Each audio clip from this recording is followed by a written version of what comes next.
In the best opening scene of any movie ever made, a haunting version of Sweet Dreams Are Made of This plays as the mother of a blonde 20-year-old girl with pigtails dies and leaves everything in her will to Pigtails and Pigtail's sister, much to the dismay of Pigtail's stepfather. So after some attempted assault on the younger sister, Pigtails decides to shoot him. However, guns are for idiots. We can all agree on that, I hope. And she ends up killing her younger sister instead. And okay, I will say, I don't know why she couldn't finish the job and just shoot this old bastard in the head, but she doesn't. She, runs down the hallway in slow motion, and then the old pervert puts her in a mentally insane Lennox house in Vermont, and her stepfather pays a little extra to get her a lobotomy. Yep, all that happened in the best opening scene of any movie ever made. Chelsea, I watched it 4 times when I was trying to make this outline. You are sick. It's just so good. I'm obsessed with it. And I did text you that you would know from this first scene whether you'd love or hate this movie. I feel like it truly sets the tone. Now, did you know about big robots and Nazi zombies? No, you didn't. But I still figured it would somehow set the tone and you would know your thoughts about this movie from the first 3 minutes alone. So, did you love or hate the opening? And do you think I'm right that it predicted how you would feel about the movie? I think you're exactly right that it predicted how I would feel about this movie. And I do think you're exactly right that it sets the tone from the beginning. So I have to give it to this film. It really just hits the ground running with what it's going to be about. I have follow-up questions for you, though. Oh, yeah. What do you like about this scene? What?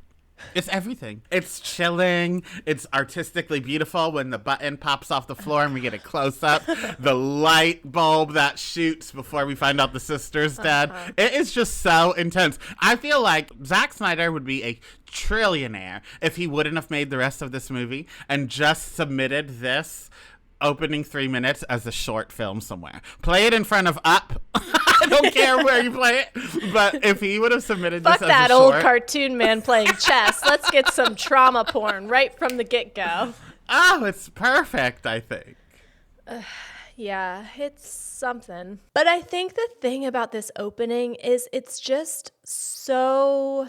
Heavy-handed? It's so heavy-handed. It reminds me of a film student's first movie where it's there's no subtlety. I'm going to show the teacher that I've been paying attention, so I'm going to do all of the things to let the audience know what's going on.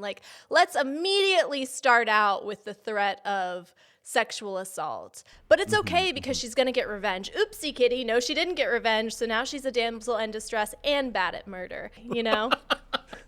Yeah. Also, do people still get lobotomies today? I mean, they shouldn't, but I'm sure there's somewhere that's doing it. Because I said as a joke on my Instagram that I want one because I think it would help clear my sinuses. But because sometimes I just think about dink, and then my nostrils would open up for the gods. That and sniff drugs clear me up. But a cutie was like, actually, you can get them. And I was like, yeah, but not to sign yourself up for one. That's the end of the game, ain't it? Well, am I dumb?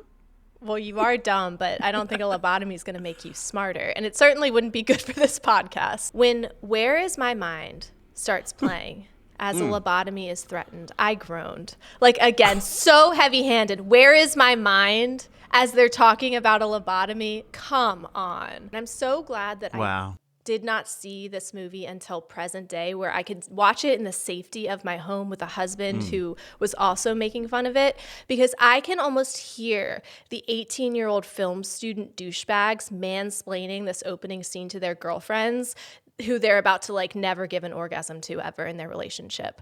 I can just hear he's throwing the papers, the will. It's not said explicitly, but we're supposed to infer. It's ugh, God. Now, you don't have to imagine that, because that is me. I'll never give you an orgasm, and I will explain it to you.